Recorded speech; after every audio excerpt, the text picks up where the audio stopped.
Okay, good evening, everyone. So glad to have you with us for our final installment of the Catholicism and Applied Behavior Analysis webinar series. We are so happy you were with us and we are ready to get going. So if you get a chance, as you're signing on, go ahead and introduce yourself in the chat. Tell us where you're from. What's your role at your school? Are you a parent? Are you a teacher? Where are you coming from? My name is Carmen Chiapetta. I'm the outreach coordinator for for Porto Charities in the Diocese of Arlington, Virginia. And with us, we have Mr. Joey Clem, who will be leading us through our final installment. If you missed the first two sessions, they are recorded. They are on our YouTube channel, and they'll be available to you. This one will also be available within a week, just to be able to have the full series with you. So like I said, go ahead and introduce yourself in the chat. And Joey, I'm going to turn it over to you to start us off with a prayer and get going. Awesome. Can you also give me a screen sharing? Yes, I can.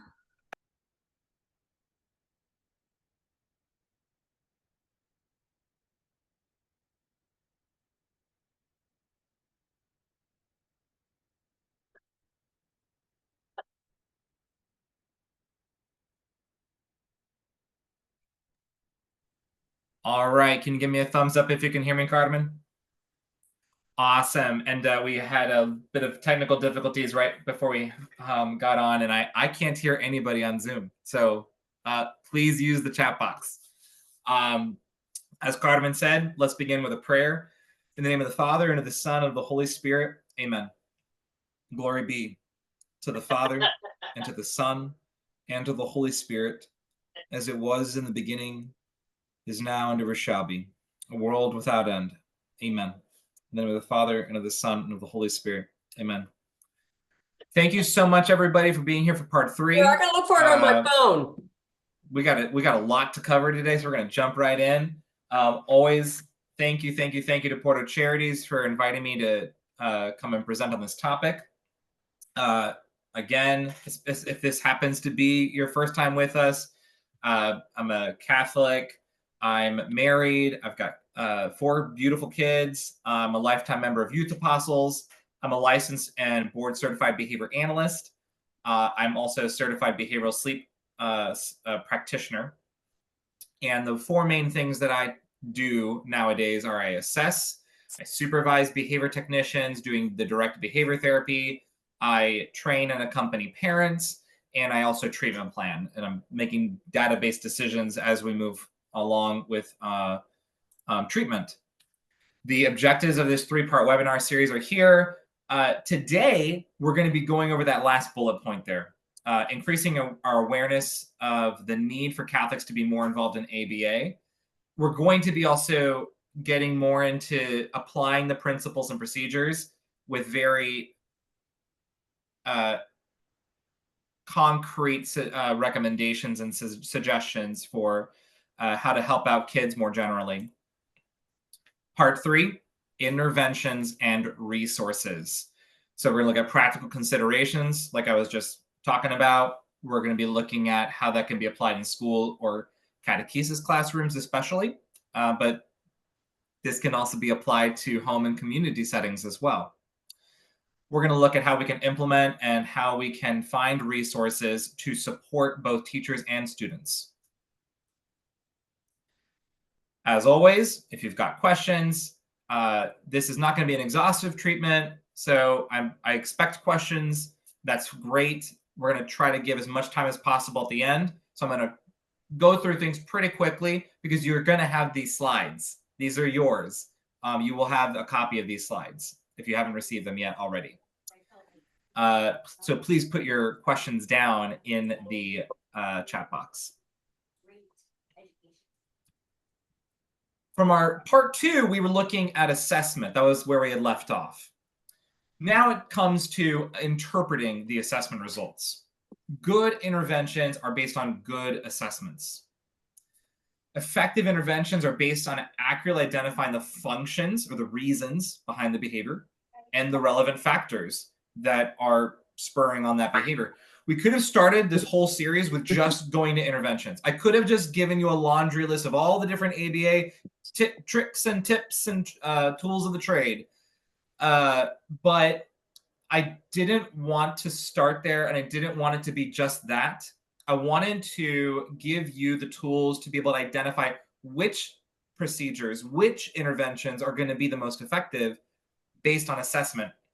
So if you give a man a fish, he has a fish for the day. But if you teach a man to fish, he will have fish for a lifetime. So that was my intention, was to give you more fishing skills.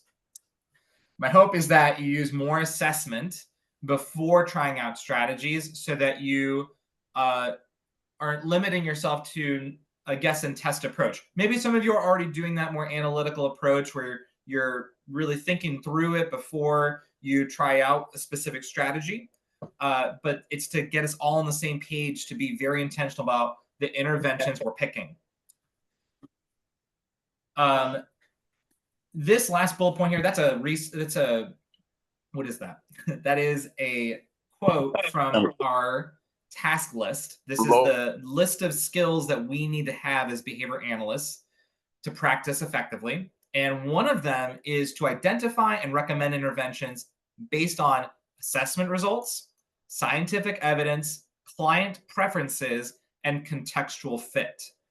My intention here is to show you how that information translates into good intervention picking. That brings us to ABA myth number 9. Where did 1 through 8 go? That's in parts 1 and 2, so you got to watch those for the other myths. Myth number 9 is all ABA programs are the same. Well, if every kid is different and every behavior has different reasons for why they might be happening, well, it goes to show, or it would follow, that the interventions, they might look similar across the board, but at the end of the day, they need to be specific to the learner and to the specific reasons why that behavior is happening for that learner in that particular environment that that kid is in. If you've met one child with autism, you've met one child with autism. That's the saying, right? There's no one-size-fits-all intervention.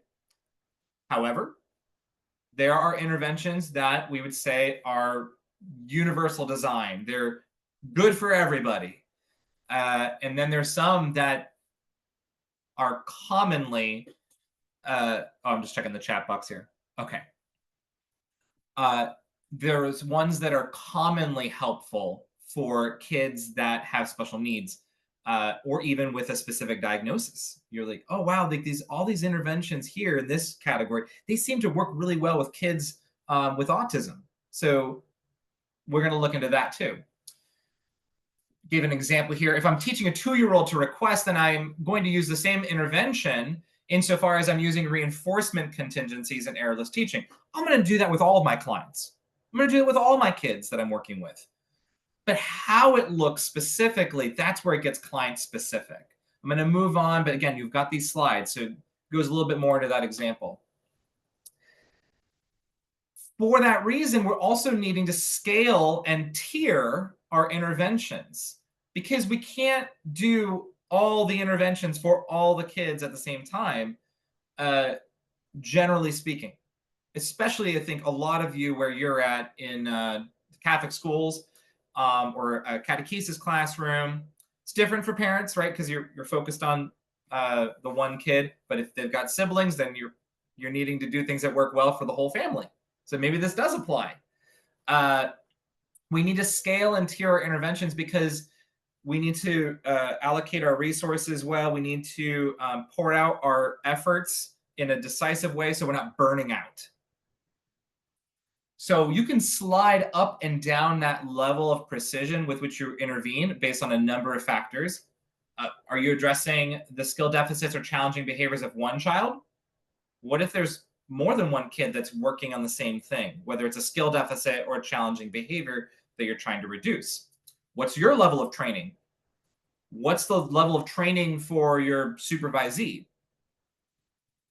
For parents and caregivers, what supports do you have at home? Or I'm thinking about extended family as well with that. Have you talked to your doctor or social worker about other options that are available to you? What time do you have? Who can help you more generally? How much effort are you going to need to exert? How are you doing in general, emotionally? I didn't write some of these down, but there's a lot of things that go into making these decisions. How are you going to measure the skill? Is it a method of measurement that's going to be very difficult to sustainably do over time? Or again, are you going to burn out? So part 2 goes into some of the data collection options. So you can look at the last episode again. One Classroom is a fantastic resource. The link to it is at the end of the slideshow. I'll talk about a little bit later. But here's a quote from them. Positive Behavior Supports and Interventions, or PBIS, is a 3-tiered model of behavioral support that was derived from ABA. PBIS is a school-wide initiative that engages all staff in focusing on positive behavior and being proactive to prevent behavior challenges. PBIS should be implemented by the administrator of the school because this is a school-wide system. That's tier 1. We're going to get into that in a second. It needs to be started and managed at the top and trickle down into the school community. PBIS can ideally be implemented with training from an outside source, but it can also be started through research using key elements gathered through pbis.org, books, or other resources. So the key to PBIS is to keep the focus on positive behavior, school-wide consistency, and family involvement. Parent support is critical. Family support is critical. And that's true for my line of work as well. I'm actually obligated to do parent support with the kids' parents and caregivers. The rest of what I'm about to tell you and share with you, always be thinking with this pyramid in mind, because you might hear something, go, oh, that seems kind of involved. I don't know if I could do that. That's okay. It might not be something you can do school-wide. Maybe it's something that's going to be more individualized. You can see there, it says tier 2, a low intensity and individualized. Tier 2, that's for some of your learners. But there's some things that are pretty low ball. How hard is it to have a classroom schedule? That's something that can be done for everybody. But something like a token board, that's probably something more specific to an individual learner. Could there be a token board or a point system that works for everybody? Absolutely. And there are some that exist that you can do that with. But as we're going through these different interventions, be thinking about, is this something that I could do more globally with the whole school? Is this something I could be doing with my whole classroom? Is this something I could be doing with 2 or 3 learners? Is this something I should only try to do with 1 learner and make sure I can do it without burning out? Is I can do this sustainably and accurately and effectively? Tier 1, this is going to address about 80% of your students in the school. You're setting school-wide expectations, the classroom expectations aligned to the school-wide rules. You're incentivizing positive behaviors across the building. Maybe there's a community treasure chest that everybody dives into once they reach a certain number of points individually, or maybe as a classroom, maybe it's a joint effort to get to that community chest. Sounds like we're playing Monopoly here. Defining what behaviors are unacceptable and being consistent throughout the building so as not to confuse the students. Because if one teacher's letting something slide and another one's like, it's like, you really need to do that, there's different expectations across different classrooms. It's not clear to the learner how they're going to be acquiring their positive reinforcers. Engaging parents. How can they be fostering and promoting some of these skills that you're trying to teach in the school at home? How can they be generalizing that to the home setting and vice versa? Because, parents are the first teachers, and they can be working on things that even the school hasn't started working on yet. Tier number 2, this is going to address about 15% of your school for students who exhibit at-risk behavior. So this might look more like teaching positive behavior in a more individualized way through self-regulation and social skills training. You're looking at some more adult presence, being actively present to that learner. You're walking by their desk a bit more. Like that's what it starts to look like, practically speaking. And trying to catch the student doing the right thing to reinforce positive behavior. So a lot of drive-bys, trying to just walk by and like, oh, I love how you're sitting right now. I love how you're looking up ahead. That's doing great. Do you have any questions? Like, you're more involved. Increasing access to academic support if the behavior is related to frustration about the academics. So that's something to look at. Using data to figure out why a child is acting a certain way in order to prevent challenging behavior in the future. So there's some low-level functional behavior assessment. Why is this kid doing this? Let's start having some conversations about that as a team. Teacher and two teacher aides. Hey, let's get together. Let's talk about Johnny for a moment. That's where that might start, as to getting into tier 2. Tier 3, this is going to address about 5% of your building. Now, is that true for every Catholic school or every catechesis classroom? No. This is going to depend on the general makeup of your particular school and how wide of a population or varied of a population you're going to be accepting at your particular school. Maybe this model is going to help you expand that, by the way. Again, this is about the 5% in your building that are needing individualized support plans for behavior issues, full stop. They need an individualized look. It's not enough to do the tier 1 interventions. You'll know because the tier 1 interventions are not effectively teaching the skill that you're trying to teach or reducing the challenging behavior you're trying to reduce. That's how you'll know. And using functional behavior assessments to examine the challenging behavior in order to prevent it in the future, there's no guesswork there. You got to run an FBA. You need to figure out what's going on. You're beyond just a conversation as a team.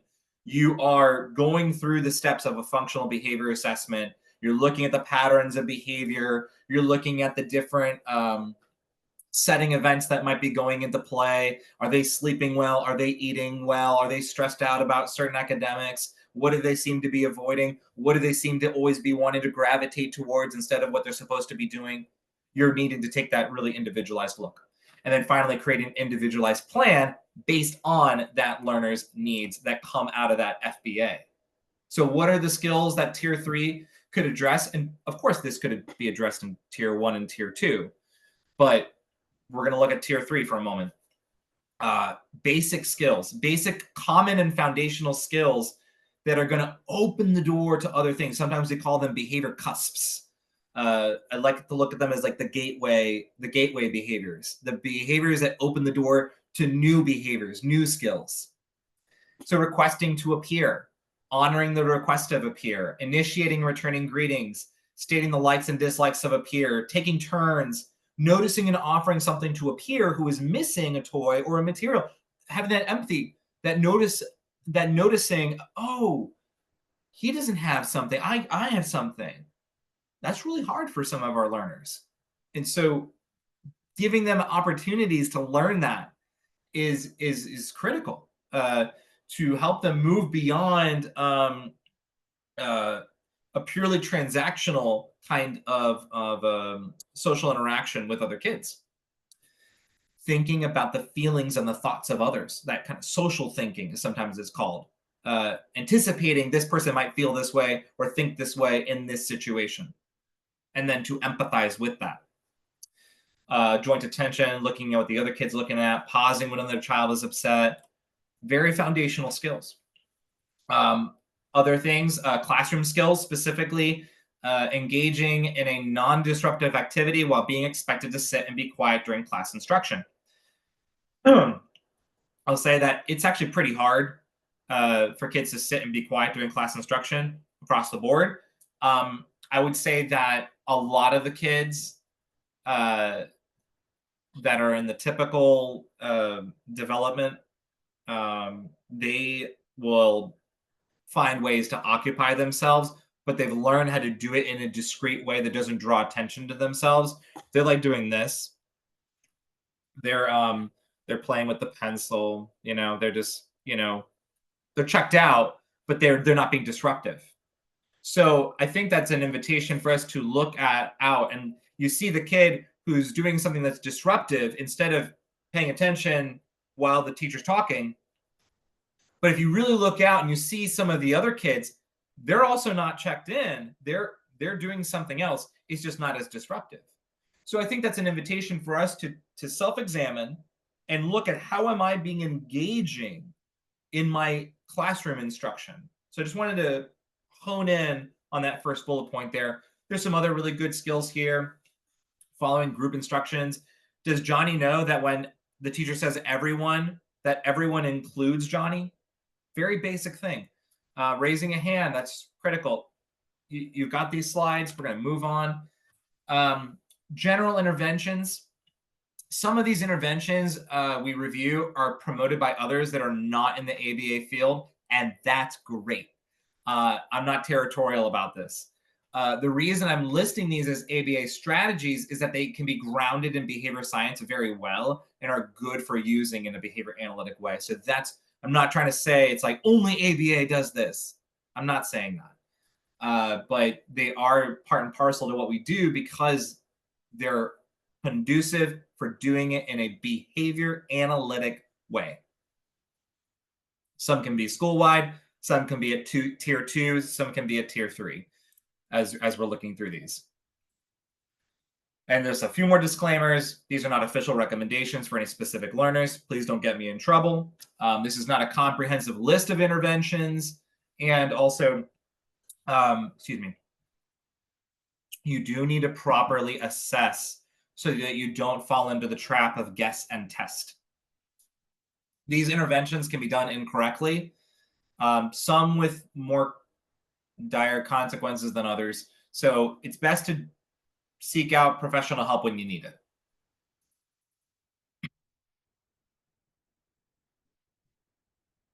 First thing, group contingencies. There are 3 different types: independent, interdependent, and dependent. Is that how I listed it? Yes. Oh no, interdependent, independent, dependent. Okay. My slides are over here. That's why I keep looking away from you. Interdependent, just remember, we're all in this together. Yes, that's a High School Musical reference. And then independent group of contingency, every man for himself. And dependent contingency is also called the hero contingency. We're going to get into why in a moment. It's actually officially known as the hero contingency. The other 2 I made up. Okay, we're all in this together. This is the teamwork one.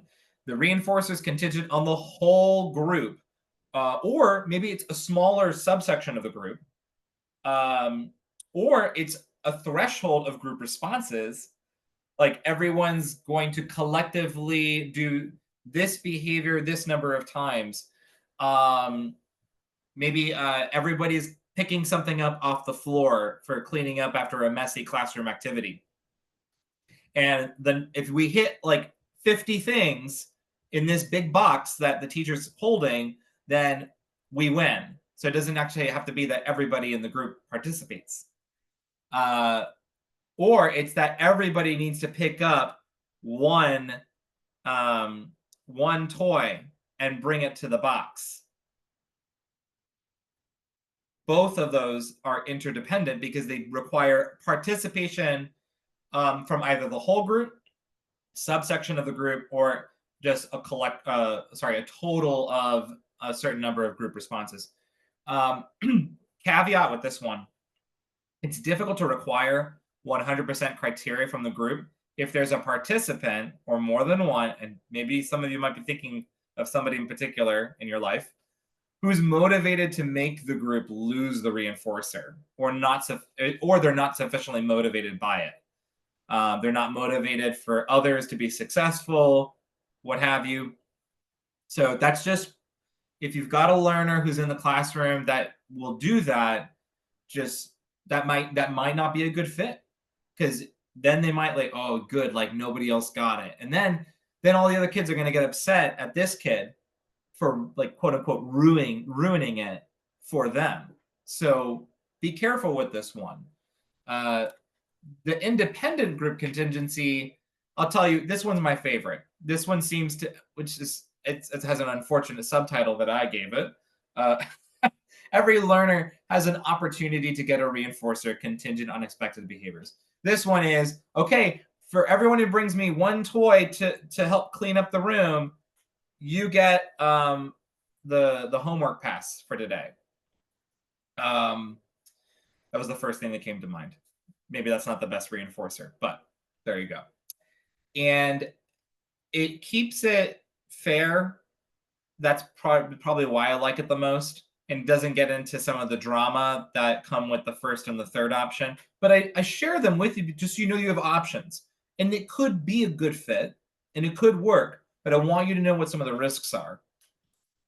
The dependent group contingency, the hero contingency, is that it all hinges on the one kid doing the thing. So there's only one kid who's expected to do that behavior, and they get to be the hero.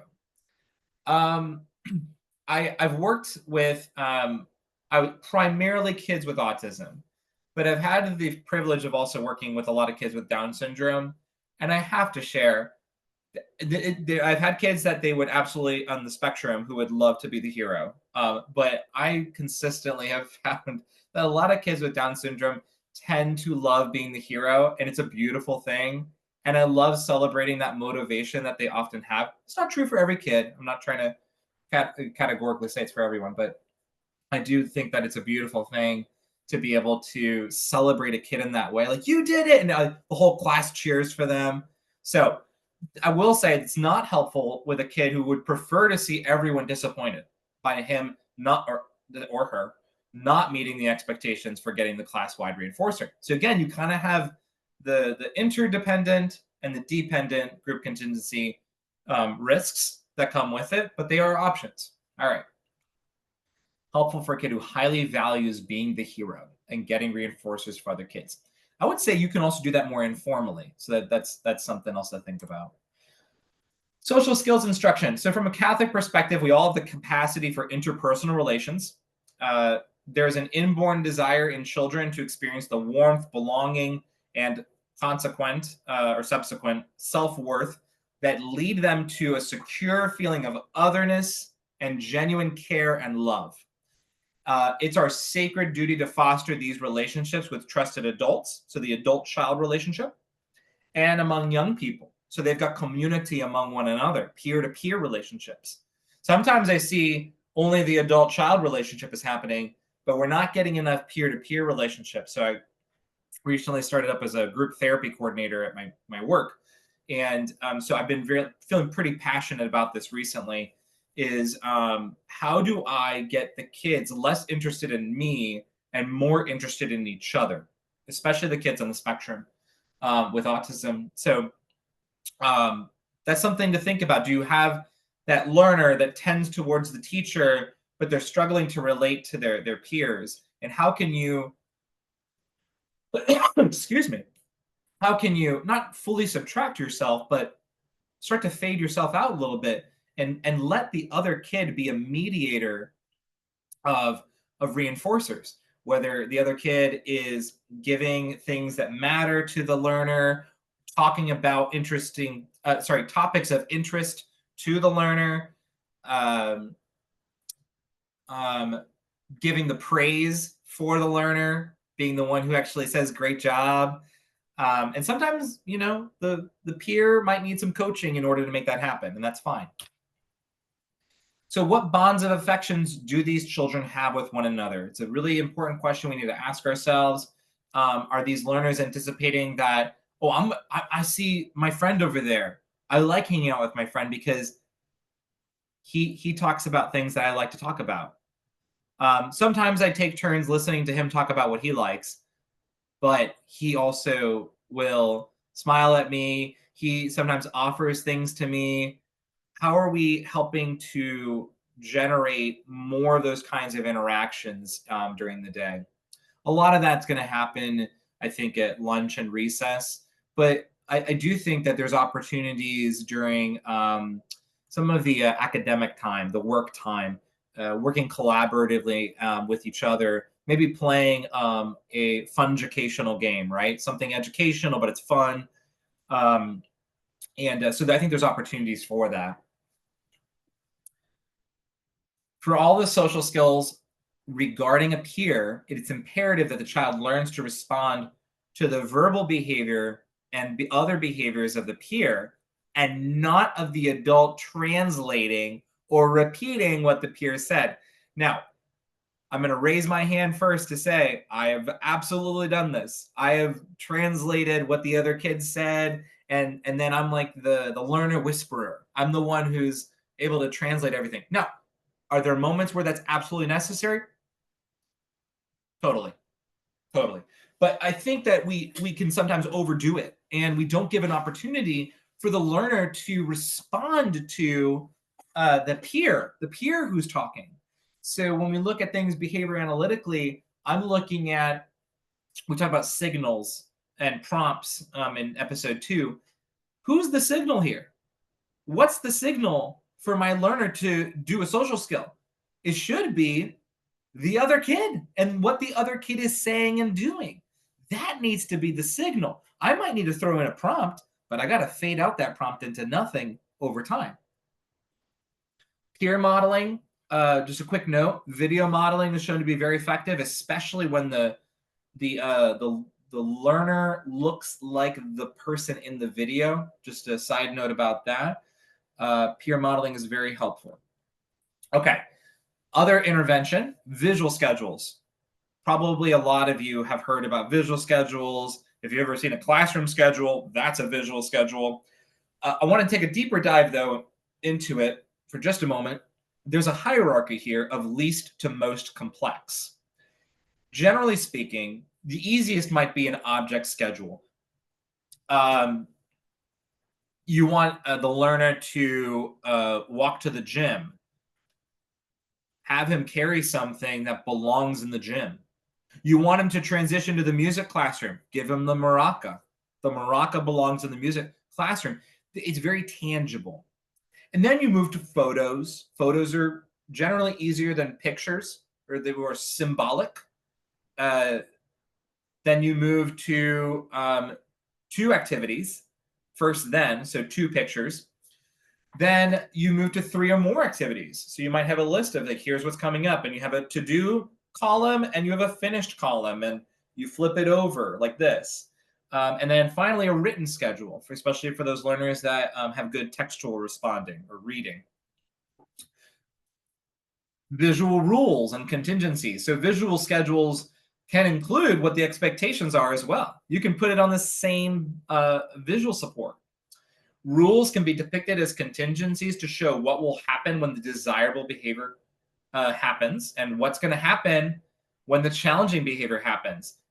That's right and just to show a child what will happen. Be upfront and open and clear about what the expectations are, and also what will happen if certain challenging behaviors happen. It's not to be mean or anything like that. It's just to be clear with them. This is what the right and just consequence will be. And of course, we talked about punishment in episode 2. It's never to destroy the child or make them hopeless for the future. It should be constructive. It should be what's the word? Consoling as necessary, especially if it's upsetting for them. You're not telling them they're a bad person. You're building up the person. You're helping them move forward in choosing the good. All right. Here's an example of a behavior map. This is one of those visual contingencies. When someone's in my way, if I say, excuse me, there's more playing. Others will be happy. I will be happy. If I push past someone, we're all done playing. Others will be sad and I will be sad.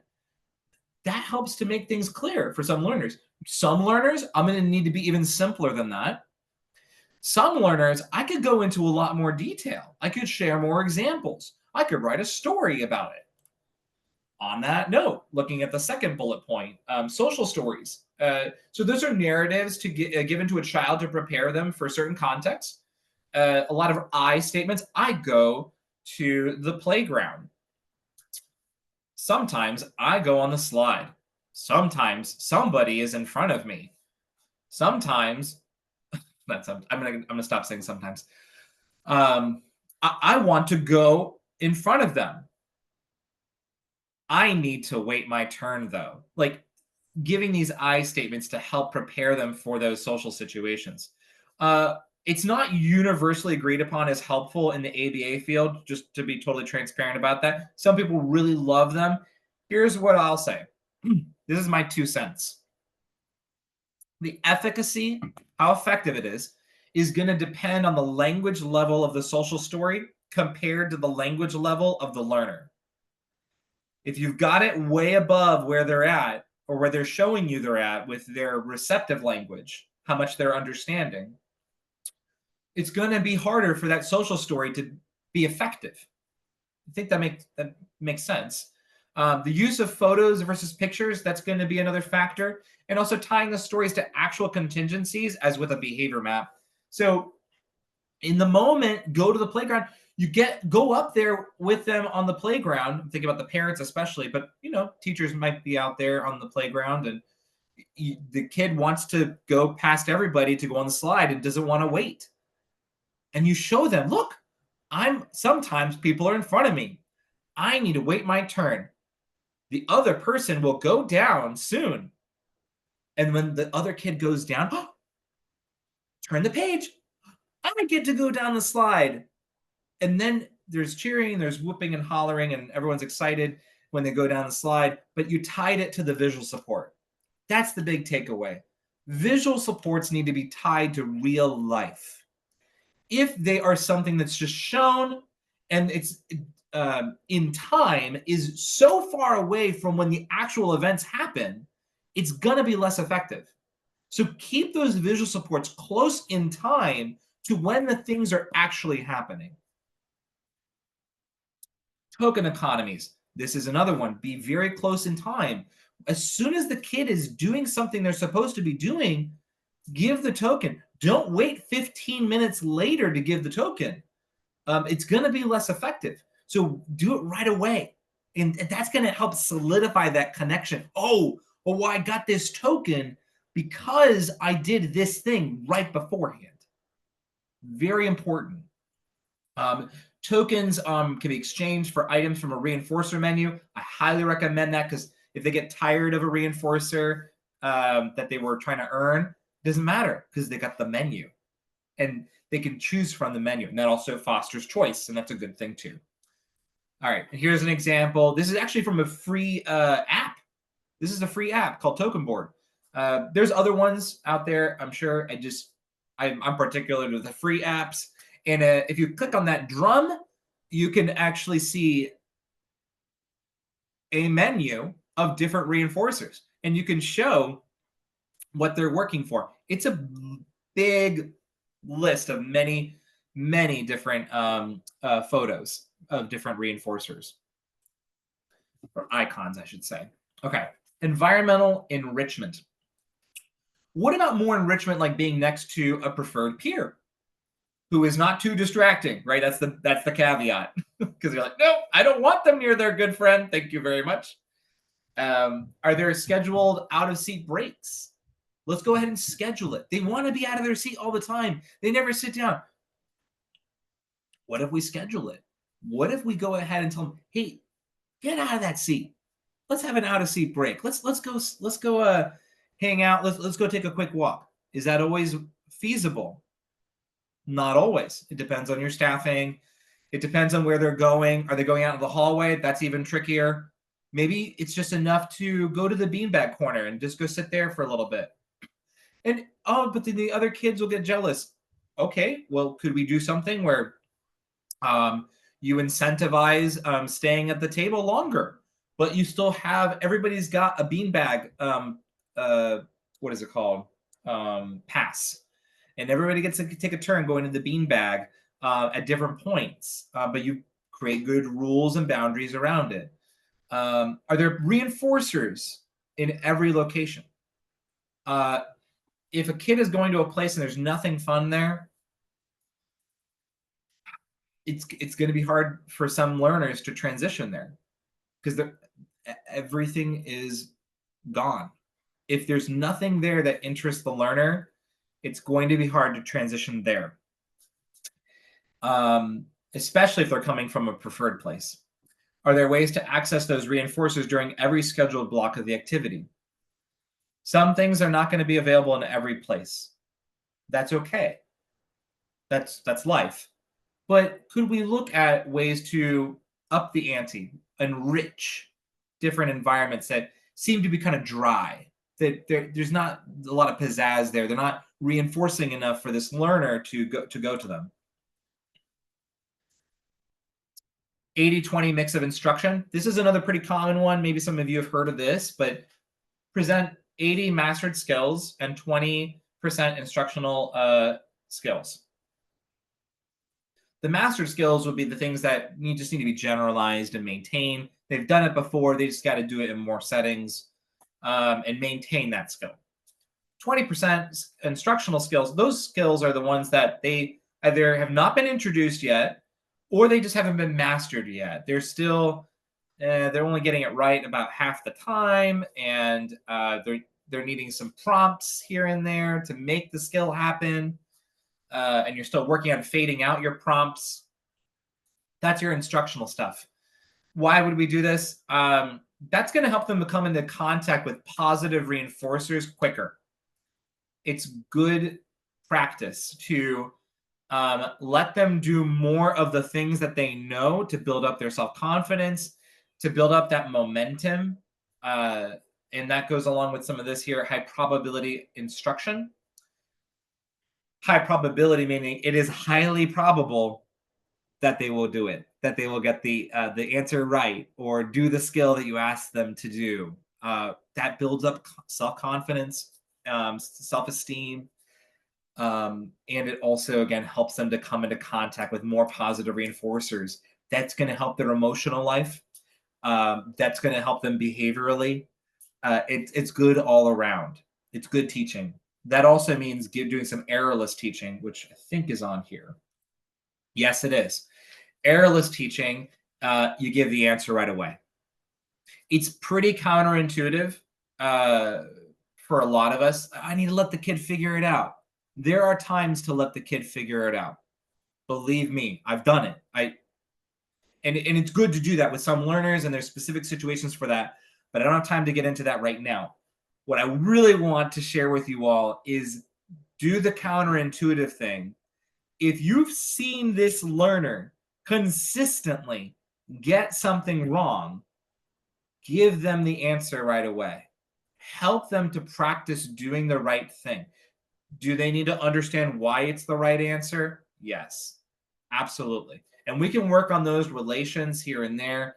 But you're like, math facts is a classic example. Like 2 + 2 equals, and they shut down. They don't understand it. They get upset. Okay, you've seen that happen 3 times in a row. Stop trying to make them figure it out.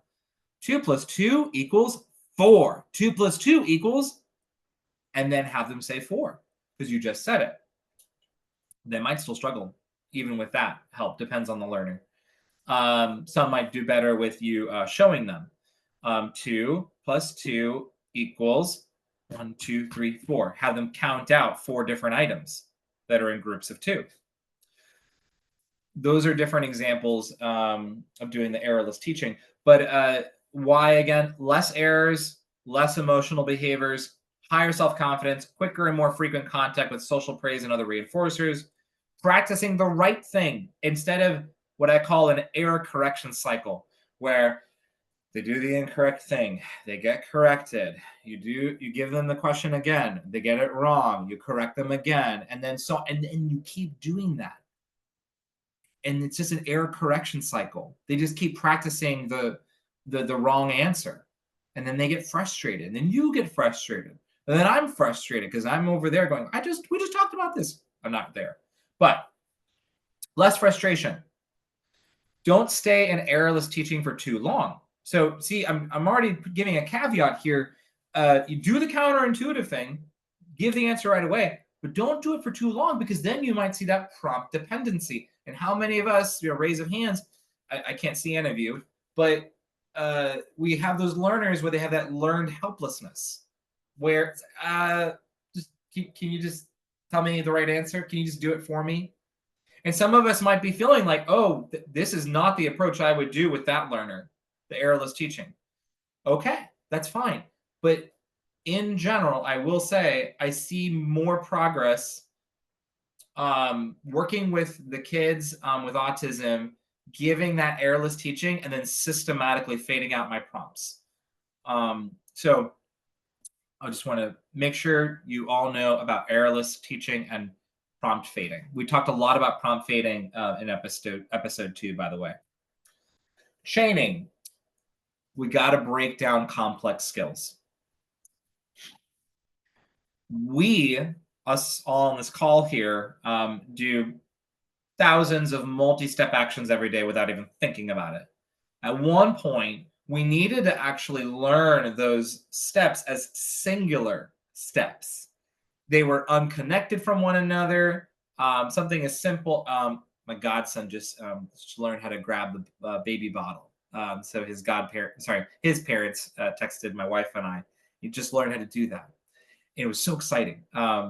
And I'm just thinking, like, how often do you need to do that one behavior as part of a sequence? Maybe you are making a sandwich and you are needing to put all the pieces together. Let's do a hamburger. Love hamburgers. So you do lettuce and the meat patty and all this stuff. But what do you need to do? You need to grab it like this and then bring it to your mouth to eat it. We need to break down the skills into those singular steps, because often what it is, I'm going to give one more example. It's the singular step in the middle of it, or near the beginning, or near the end, that there's a hang up, and then it throws everything out of whack. Washing hands is a classic example for this one. Often where the hang up is, they'll turn on the water, they'll put their hands under the water, and then they don't do anything after that. They don't put their hands over this way, or they don't go to get the soap. Or if they do get the soap, they get it, and then they rub like this, but then they don't rub the top of the hand on either side. So you might need to teach that skill of rubbing the top of the hand outside of the sequence. And then you bring it back in, because they've learned how to do this really well, this singular step. The big thing that's also important to remember whenever you're chaining, again, connecting these singular steps with one another in a behavior chain, is that the step preceding evokes the step proceeding. So that's a really fancy way to say, me turning on the water should be the signal for me to put my hands under the water. And we don't think about it. But if I turn on the water for my learner, and then they do it, right? But if they turn on the water, will they? Because they're doing a different behavior. Now they're the ones turning on the water. Are they going to put their hands under? Or are they only going to do it if you turn on the water for them? And you can apply that to any other step within the sequence. Maybe it's not that one. Maybe it's later on in the sequence. Okay. Shaping. Reinforce successive approximations. That's what it means. Reinforce successive approximations. They're getting closer and closer to the end goal of what you're looking for, what you're trying to help teach them. It's also called the terminal response. Very nerdy terminology there. Okay. Handwriting is a really good example. You might accept when a child writes his name within half an inch of a trace mark.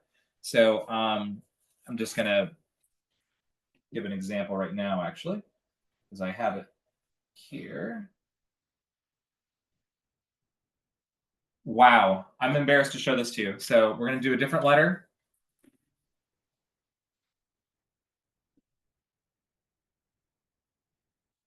So we have the letter T here. And I have a pretty wide T. I'm going to have the learner go within right here. And I might make sure that I've got about half an inch on each side of this bubble letter here. But then I'm going to make it smaller. I'm going to make it a thinner trace prompt. And you can kind of tell it's thinner. It's also a bit smaller, so that might be another factor. So now I can't let the learner go outside of this box, and they're hugging the line a little bit more. So those are some different ways that you can use shaping to help a learner get closer and closer to what you're looking for, what you're trying to help them do. Discrete child teaching. So teaching in a trial-based format and teaching in the natural environment, that's what that is. It's you're not giving a lecture, you're not playing a game, you're just giving question, answer, instruction, following instruction, one by one in rapid succession. Having a very clear instruction and response, and doing that across multiple skills and multiple types of skills. It doesn't have to be just question answer the whole time. Like, what's something with wings? What's something green that you eat? Like, it's just like question answer. It might be something more like, hey, let's practice our body parts and animals and colors. You ready? All right, let's go. And then you might say something like, hey, where's your nose? And then they point to the nose. Great, you found your nose. Where's my ear? And then they're having to pivot to go my ear. So they're having your nose, but my ear. So they're practicing pronouns. They're practicing body parts. That's great. I hear with my ear. And I might like throw in a little lesson there. Yeah, I hear with my ear. You smell with your nose. I smell lunch over there. That smells good. I might just throw in those little comments. It can be fun and engaging to do it. I think DTT, that kind of teaching can get a bad rap when it's very robotic and very, what's the word? Militarized. You're running drills. Sometimes that's what it's called. It's like, we're running drills. It's like, ooh, like this is a child. This is a kid. Let's have some fun with it. Let's incidentally teach here and there different things when we're asking these questions. And then after we do the body parts, what are some animals that have wings? Oh, wow, that animal has a wing, because you've shown them a picture of a bunch of animals. And in all of the animals, he found one picture that has an animal with wings. He's like, oh, yeah, what is that called? You're having a conversation with the kid. So that's a little bit about what DTT is. The major thing there, it's like, wait, how is that different from just regular teaching? The difference is that you will have listed out somewhere the question that needs to be asked and the response that needs to be given, and you're going to collect data on it. And if the kid doesn't answer it independently, then it's a minus. If the kid answers with a prompt, you mark down what kind of a prompt it was. And if the kid answered independently, you give a plus, and you check the data at the end of the day or at the end of that time frame, and you follow the data and you see how they're progressing. That's the difference. Being very intentional about what the signal is, what prompt you're using, what response you're expecting, and also what reinforcer you're using. Are you doing social praise? Are you doing a token with a token board? Are you doing a point system that's part of the class-wide point system? That's why it matters. Those are some other examples. What's your name? How many fingers am I holding? Which one is a vehicle? Again, you have those slides. ABA myth number 10. ABA is just doing table work and doesn't teach how to play. Well, no, that's not just what ABA is. Does it have some table work? Yes. Also, does it have play? Absolutely. It has to be fun. I would be shooting myself in the foot, and so would my supervisees, if they made everything all about drills, like we were just saying, like doing just work drills.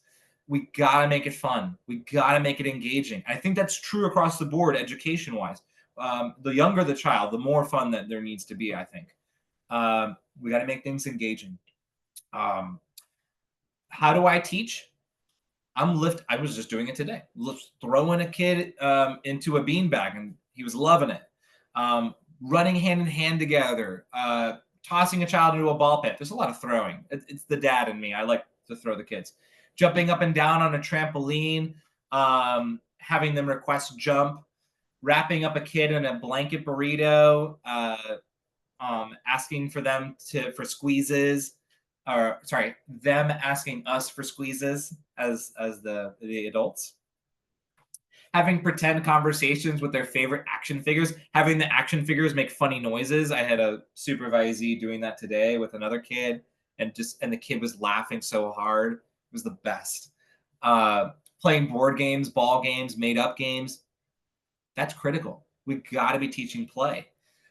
Table work does not need to be boring either. Like, I'm not saying I'm the most fun person in the world, but I was showing you earlier, like, you can make it engaging and fun. You can be silly with them.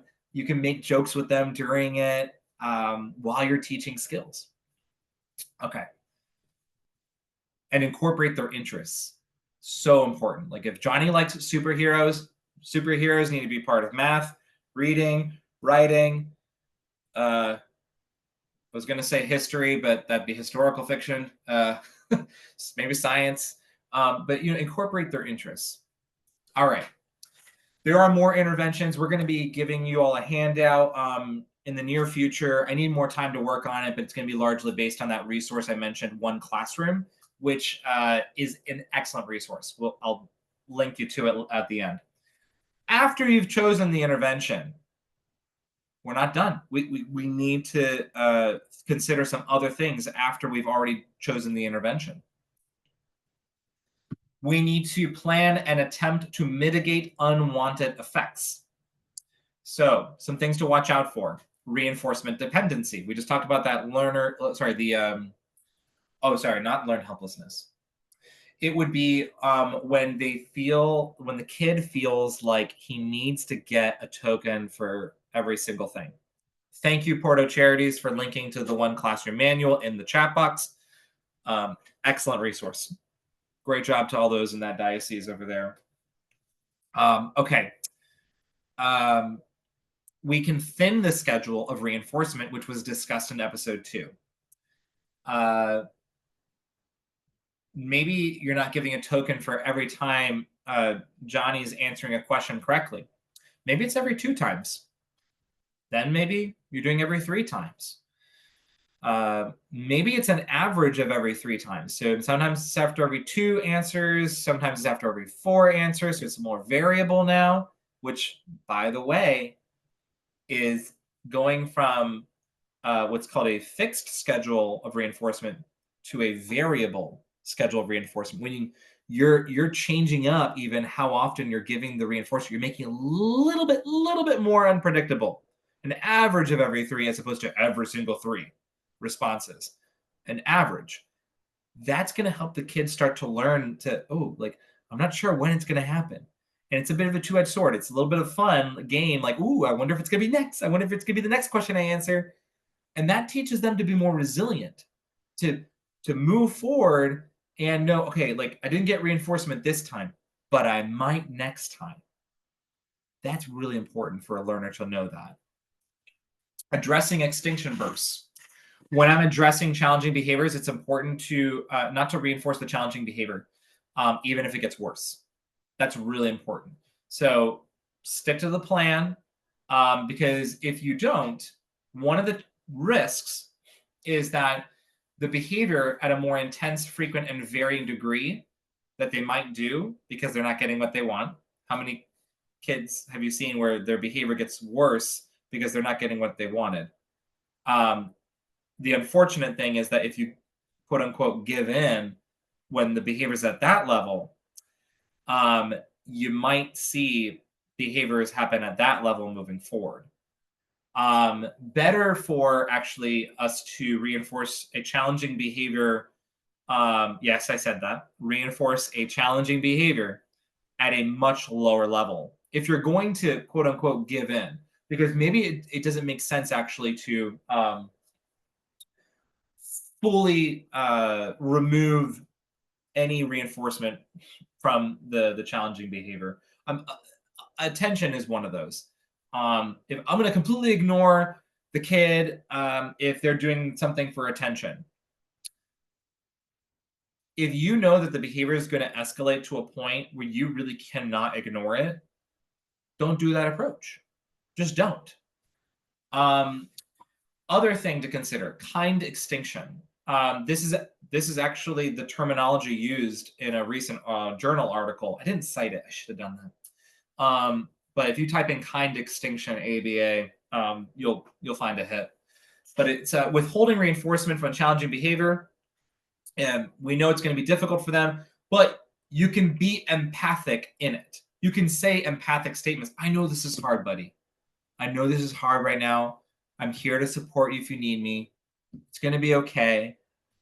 It looks like you really want this thing right now. I want to help you get it. Here's the ways we can get it. You let me know when you're ready.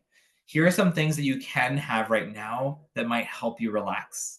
You see how that can be done more gently, more supportively. That's a really important thing to look at whenever we need to prevent reinforcement, a specific reinforcement from happening. Thank you again, Porto Charities. I didn't even give them that link. They found it. Wow.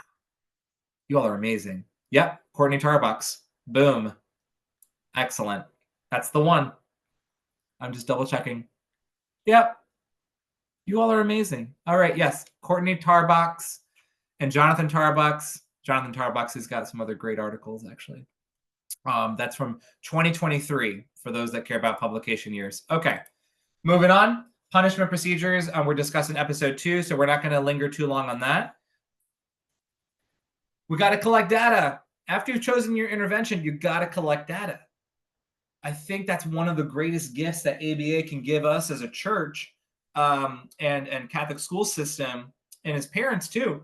It's to help us be even more intentional about our decision making. It's based on the data. It's based on what we're seeing in real time with real data about how much the skill is increasing and how much the challenging behaviors are going down, or how unpredictable they seem to be. Maybe things are not getting better. Maybe they're actually getting worse. And then we know we need to make a change potentially. Sometimes things are getting worse because the kid is learning how to realize they can't get what they want anymore through a tantrum. That can sometimes happen. So, if you see a behavior start to increase because of something, that could happen. But then it also could beg the question, do we need to take a different approach to help relax them more? Maybe we could figure out a more kind extinction approach. Frequency, rate, duration, latency to respond, how long it takes before the learner starts the expected skill after first being given the instruction. Those are just some of the data collection types. But again, episode 2, we talked about some of that. Some other things to consider: procedural integrity. One of them is inter-observer agreement. Are you collecting data the same way as your colleague? Is the teacher aide taking the data the same way as the teacher? That's really what we're getting at here. Or do these two teacher aides take data the same way? When you're collecting data on a skill and someone else takes data at the same time, do you take data the same way? So it's not just for challenging behaviors, but also for skills. Did everyone see the same skill? That's why it's important to write out, this is the signal, this is the prompt we're using, this is the expected response, and this is the reinforcer we're providing. And this is how frequently we're going to provide that reinforcer. Let me say that again. Signal, prompt, expected response, reinforcer. And the schedule of that reinforcement, how often we're going to give it. you can actually calculate. I was going to say mathematize, but I don't think that's a word. You can calculate the number of agreements that you have in your data collection, divide that by the number of agreements plus disagreements, and that's going to give you the percentage of your inter-observer agreement.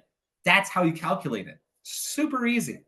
If you saw 5 correct responses and 2 incorrect responses, and the other person saw 4 correct responses and 3 incorrect responses, well, then you have an inter-observer agreement of 6 divided by 7, which I cannot do in my head. So you can figure that out later. But 6 divided by 7, that would be the the inter-observer agreement percentage.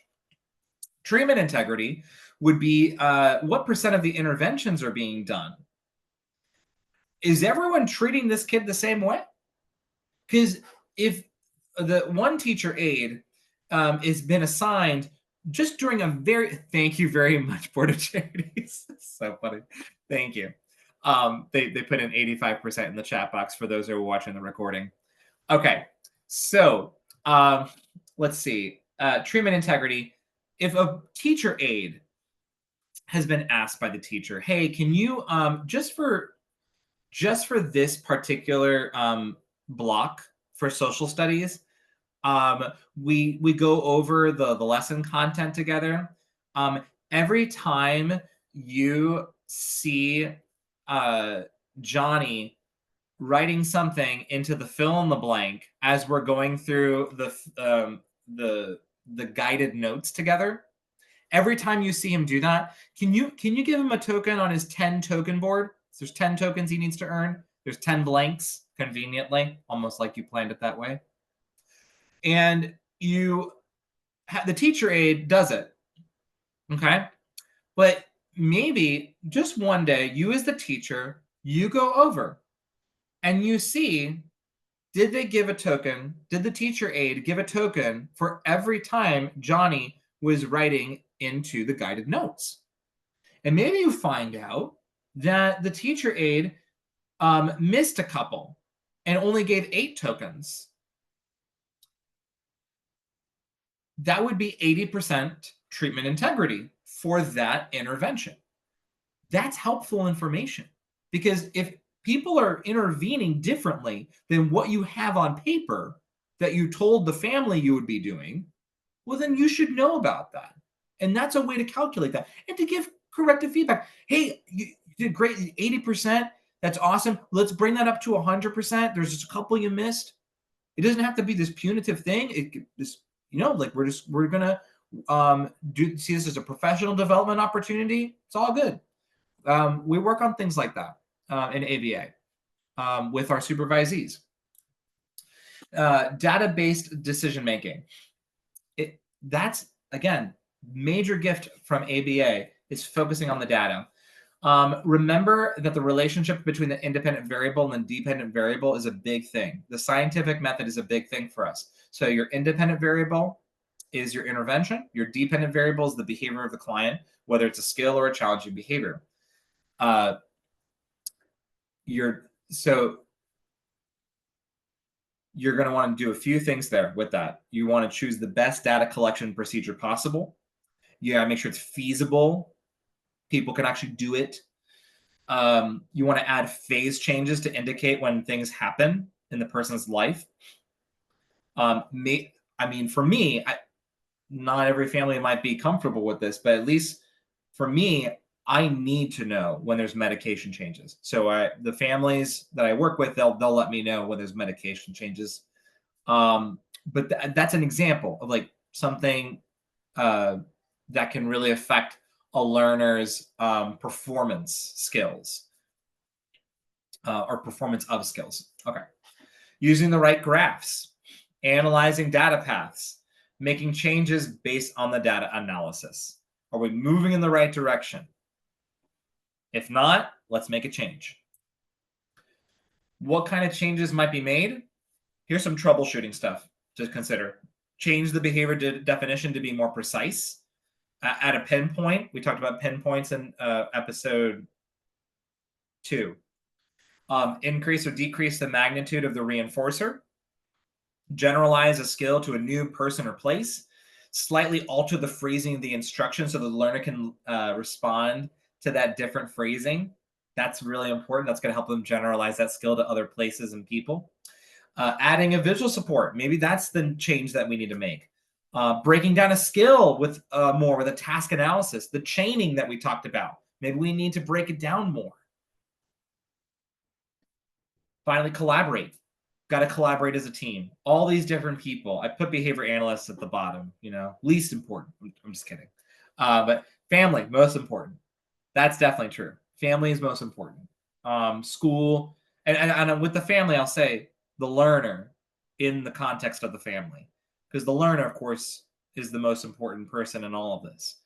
The child, or the adult, for those that are working with adults, or a parent of an adult with learning needs.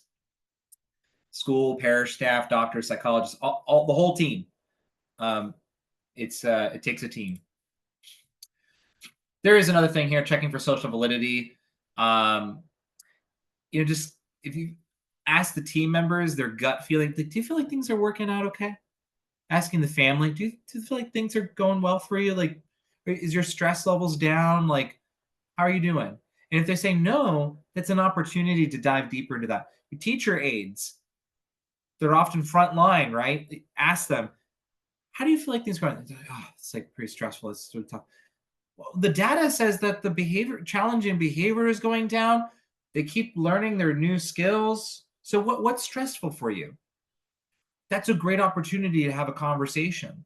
And because maybe they point out to you, yeah, it's just the data collection. It's a lot. It's a lot to try to keep track of. I'm worried that I'm not as accurate as I can be with the data collection. Oh wow, thank you for telling me. And then it becomes a conversation of how to work through that. And maybe also you might need more procedural integrity with your data collection, or find out a more sustainable way to collect the data. Troubleshooting interventions. I know we just talked about it, but more generally, check for that procedural integrity. Is everyone implementing things the same way? Inter-observer agreement. Are we collecting data in the same way? Are we right about the function? Were we right in the first place about why the kid was doing what they were doing? And also, is the intervention needing to be modified further to more precisely address the areas of need and the functions of those behaviors? Is it actually addressing the function? Overall, my hope is that this is going to increase our scope of competence, that we're going to be able to accept more kids as we are able to, and with the resources we have, to accompany more families, to accompany more children, and even adults. Let's hang out with the adults too, and see what needs they have. How can we as a church up our game? And I said it last episode. How can we up our game as a church and as a Catholic school system and the like, everybody, to accompany these families so that we get better outcomes and address these very significant needs that a lot of families have and these learners have. We need to have goals that are smart. For those with a special education background specifically, this is nothing new, but looking at goals that are specific, measurable, attainable, results-oriented, and time-bound. We need to have a good risk assessment. What are the risks and benefits of doing this intervention? What are the risks and benefits of not doing this intervention? For those familiar with Ignatian discernment, I think that's perfectly fine to apply those Ignatian discernment principles to this. We got to be decisive about the interventions we're choosing to do and not to do. Sometimes we don't think about that. What are the risks and benefits of not doing this? Okay. Excuse me. Evaluating the emotional elicited effects of behavior change procedures. Yeah. If you're seeing frustration and sadness, some of that, you're going to hear different things in the field, to be honest. It's like some say, like, no tears ever. And for me, I say if I see tears, I'm working really hard to make sure there's no tears. But I also know that some of it, I mean, my kids cry. Like, am I expected to have no tears ever in my household? I mean, every now and then I'm going to need to say no to something that my kids want. I, and there's going to be tears. But in general, yeah, I absolutely need to be working towards helping this kid be as happy and relaxed and engaged as possible. And that's a very common phrase you'll hear in our field: happy, relaxed, engaged. Um, so um, there's a really great example here of a boy named Stephen. And this is also from the One Classroom resource. But just to kind of pull out really quickly and summarize for you, you have a copy of this. They did a functional behavior assessment, essentially, of figuring out what is Stephen like, what are his interests. They looked at his school records file. They gathered information from everybody, and they got data on his behaviors. He'd been avoiding different work at school. And then the teacher, based on the information provided, created a laminated index card with the word help on it. And it was specifically during the math class because they found out that was the trouble spot. And then she taught Stephen to turn the card over, displaying the word help. This is an example of the kinds of things that we can do with a more individualized approach as needed. And is it too far to say like a tier 1 intervention could be that everybody has a help card on their desk? Some don't need it necessarily, but could that be part of the universal design of like, I can always ask my teacher for help? Could that be just good for everybody in the classroom? Just want to throw that out there. So action points moving forward. Where are the Catholics in ABA? Join us. That's my pitch. All right, there you go. If you're getting into psychology or counseling, you're going to get a lot of support. I will say that as of this recording, you're not going to find that kind of integration made widely available between ABA and the Catholic faith. You're just not. I've looked. Behavioral sciences have been mischaracterized as merely a reductionist perspective. It's graded with suspicion, and it's also even referred to as can be controversial. And that's from One Classroom, which actually promotes PBIS. So they like it, but they also admit, and I'll admit too, it is seen as controversial in some circles. So it's only been more recently emerged as a helpful science, I think, within the church. And we talked about a couple examples last episode. I'm sorry, no, the first episode. But I think that at the end of the day, that there are kids that could be being served by the church and the Catholic church programs in the Catholic school that are not being served right now. And I think they could have been if we were more equipped in ABA. I'm not saying that it needs to be a Catholic behavior analyst with any of this. This is my critical note I've given in every episode. So to say it one last time, better for you to find a behavior analyst who practices effectively and ethically, who's not Catholic, than to work with a Catholic behavior analyst who's not practicing ethically and effectively. At the end of the day, we need to have clinicians be respectful and culturally aware of Catholics and incorporate those values of the client, and that includes the family, incorporating their religious and spiritual values. Some other signs of hope that I've noticed, though, there's an Association for Christians in Behavior Analysis, which it's a Facebook group right now. It's not an official nonprofit. We've been talking about being more official because I'm part of it and I'm serving as an admin in the group. So that's been really great. We're actually over 1,100 members, I think, at this point. And then also, since opening up more publicly about being a Catholic behavior analyst, multiple behavior analysts and RBTs, registered behavior techs, have reached out because they're Catholic and they want to understand how their faith plays more of a role in the work that they're doing. And people of similar faith backgrounds too. Hearing concerns about ABA from multiple Catholic friends who received a diagnosis for their child. It's happened recently as well. Encouraging Catholics who are just starting to explore ABA, and also being invited to speak about the importance of spiritual values to fellow behavior analysts. Something I'm going to be doing in October. So I'm very excited about that. But I know some people were asking about how do I get ABA services in the last episode. If you're going through medical insurance, it requires a diagnosis of autism or a specific script. I do have a link here with a helpful resource for how to look at getting ABA. But if you're a family or parent, talk to your doctor. That's your first stop, is to talk to your doctor. Otherwise, private pay is going to be the path forward, but services are expensive for therapy in general.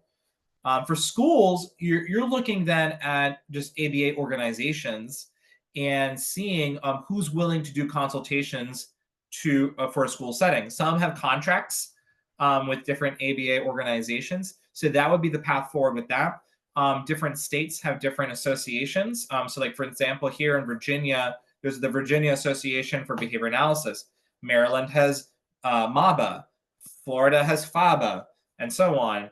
And they can be a helpful resource for figuring out who can be a resource. That was redundant, sorry. Who can be linked to for school consultations. But also, are schools open to hiring on just trusted BCBAs in the community that they know? So I would recommend professional development for applying ABA principles in education, how to get more professional development in the areas of ABA more broadly, precision teaching, direct instruction, PSI, teach. Those are some different things I'd recommend looking into, especially in education. Get kids, students in general. And I learned psychology in high school at my Catholic high school. Could we have a behavior analysis class that looks at behavior analysis from a Catholic perspective and introduce high school students to it, so they have a healthy understanding of behavioral sciences from a Catholic perspective? Same thing in college. And then also helping them gain experience working and volunteering with children with autism, maybe even working in collaboration with some RBTs, some registered behavior technicians. Discussing elements of ABA and introductions to psychology in high school settings. So if you already have a Catholic high school teaching psychology, talk about behavior analysis. What does that look like? How is it applied to helping accompany families who have children with autism especially, but also other learning needs? And then also being open to consultations with BCBAs and BCABAs, so assistant behavior analysts, for clients. They have, and I have, an ethical responsibility to treat everyone with respect regarding somebody's faith. So to have cultural humility, to be culturally responsive, to check against personal biases. Those are all part of our ethical code across any faith. So I'm supposed to do that with any person I'm working with. There's another great program here called St. Joseph's of Cupertino I just learned about. They have a program for more type 2 and type 3 autism, so more learning needs. Here, there's some great things in here about how they're using ABA, and they're doing partnering with a BCBA like myself, and they're using something called Today's ABA methodology from Dr. Greg Hanley. So that happy, relaxed, engaged approach that I was talking about earlier, that's a lot from him. So he's really great. And then we got maybe a few minutes here left for questions, but I'm going to leave with this. And then there's a list of a bunch of resources that we're not going to go through. The ultimate outcome is that we would move towards a functional, analytic approach for understanding and more effectively helping persons living in the context of a fallen world while holding the mystery, complexity, and dignity of each person with reverence and humility for who this man or woman is a body soul unity made in the image and likeness of God and for love of him. And with that, here are your list of resources. A link to my stuff is there. The Behavior Analyst Certification Board, if you're ever interested in becoming a BCBA or working towards that. Here's a list of where licenses are happening in around the country. Where, Virginia, I'm licensed in Virginia. Florida, you don't need to be licensed. You don't need to be in California. DC, you don't need to be. Maryland, you do need to be licensed. Just to give a few examples. Here's some other ones. Porto Charities, there's the one classroom. Witness to Dignity, that's a homegrown Diocese of Arlington resource. That's really great. And then PBS Corporation, Autism Speaks. Some helpful videos of how to ABA, and from Vanderbilt, they've got great stuff too. Resources for families, some books here, CDC milestones, resources from professionals. That's there for those who really want to nerd out. And then here's some words here from St. John Bosco. I'll let you read that while we open up for questions. Carmen, I'm going to grab my phone since we still have the technical difficulties.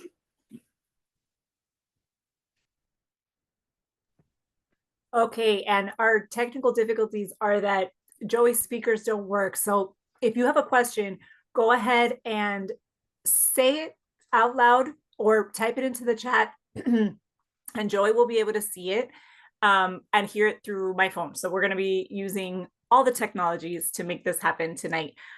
So I think right now, let me go ahead and give Joey a call to make sure that he can hear us, because I know that right now he can't hear us. And if you have any questions, please just go ahead and start with them in the chat and we can start to, have that conversation. We hope that this series has been helpful to you in terms of getting to know more about ABA and how it can help you welcome more students into your school and just serve them better in terms of our religious education programs or anywhere else at home as well. So if anyone has questions, feel free to raise a hand and we'll make sure that, or put the question in the chat. Either way will work just fine.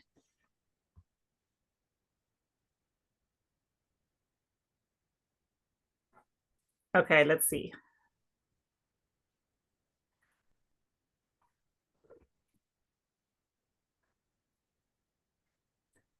We're giving Joey a call again. I think we also have some service issues. Here in Virginia, we had some storms, so I think it's impacting what's going on.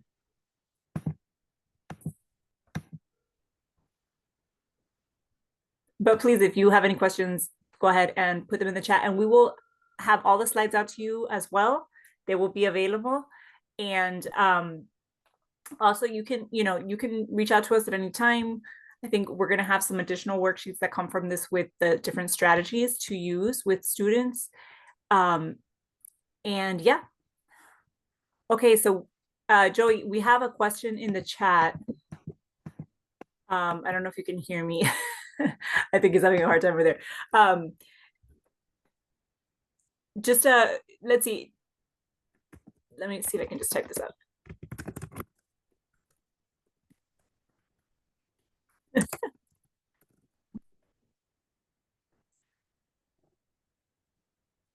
Technology is your friend until it's not your friend. That is one constant I have found in doing this work. How much frustration tolerance is important for the parents while implementing the same strategies as the ABA? I think that's a really good question. Gil, thank you for that. And as soon as we can get Joey back on here, he will definitely do it. All right. I am so sorry, everybody. I can answer your questions. Okay, go ahead. Yeah, I'm so sorry, Carmen. I cannot find it. I can hear it buzzing and it must have fallen in something. Okay, so let's see here. First one, thanks so much. Can you please elaborate on how much frustration tolerance is important? Is that the first question? Great, thank you, Carmen. For the parent, while implementing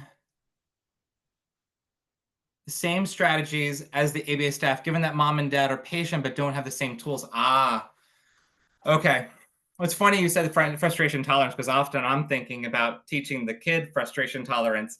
But yes, we need that too. I need that. We all need that. And, it's hard. And I think giving ourselves some grace there and knowing that, or asking for grace, I should say, to be patient in those situations. I think recognizing when we're what we're going to be able to change, what we're not going to be able to change. Serenity prayer is something on the tip of my tongue on a daily basis. God, give me the grace to accept with serenity the things that I cannot be changed. Courage to change the things I can change, and the wisdom to know the difference. So I think being open with the school about on a practical note, being open with the school about what are the strategies that they're doing that you feel like you can't do. And that might actually be something that needs to be addressed, because then the kid is learning something different in one environment than the other. And then the kid is starting to have certain expectations in one environment versus the other. The school actually might need to change what they're doing, because now it's creating issues for home. I've seen that happen, like where, I get this at school and now you're not giving me this at home. I'm not sure if that's totally answering your question, but I think that could be an opportunity to have more of a conversation with the school about what are they doing. And could we have a compromise? Could we figure out a way to have a more unified approach to help out your child, who is also their client, right? So, but you're also their client. Next question. Okay. Elaborate on how much frustration tolerance is important for the parent. Given that mom and dad are patient but don't have the same tools, thank you for the series I've learned about. Thank you so much for all your kind words, everybody. God bless you. Okay. I have a 13-year-old boy and is going through puberty. What input would you have from a Catholic perspective and ABA perspective concerning walking him through his sexuality? That his body is good and created by God. And that's the very first place to start. That is a difficult thing, because we know that sometimes impulse control can be a particular challenge, especially. But there's changes that are happening, and it depends, of course, on how your son is experiencing it, how any children here would be experiencing it when they finally go through puberty. If a kid is feeling anxiety or stress, about all these changes that are happening, how they smell, all this hair coming out everywhere. I mean, first of all, again, tell them you are good. You are beautiful. You have been made by God. Your body is good. It's going through changes. It's normal. And I'm not as familiar with some of the resources out there. I used to be, because I used to teach a sexuality class to the Mason Life students, or I was part of the team that taught it. So I'd have to get back to you about that. So if you share your contact information with Carmen, that would be good. I can see if I can help you out with that. And it'll depend, I guess, on the language level of your son as well. But those are some initial thoughts. I think having clear boundaries, this goes for everybody. We all need to be very careful about access to technology, what's out there. So yeah, I don't think that any kids should be having a smartphone alone in their room, period. So will there be a certificate available for professional development hours? Okay. Oh, great. Thanks, Porto Charities. Yeah, will there be? Yep. Okay. We'll be getting that out to you for sure. Just email education@portocharities.org. We don't want behavior contrast, but I guess I'm asking how to best generalize the kiddo's behavior. This all makes sense. Okay, great. any other questions? Do people want to go ahead and, either raise your hand and go ahead and speak, and then, or put it in the chat? We have, a few more minutes if you want to go ahead and do that.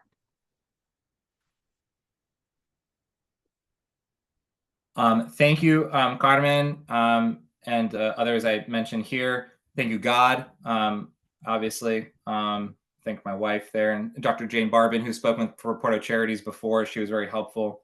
But absolutely, God, I'm very grateful to him for giving this opportunity, because I wanted to do this for a long time for the church. So thank you very much, everybody.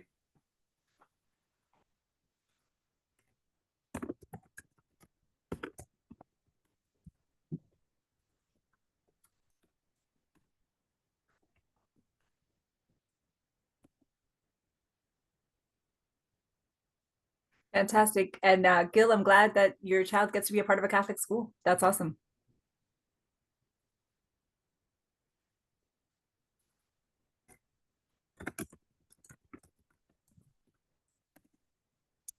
Sorry about the losing phone fiasco. I'm gonna probably find it a lot later.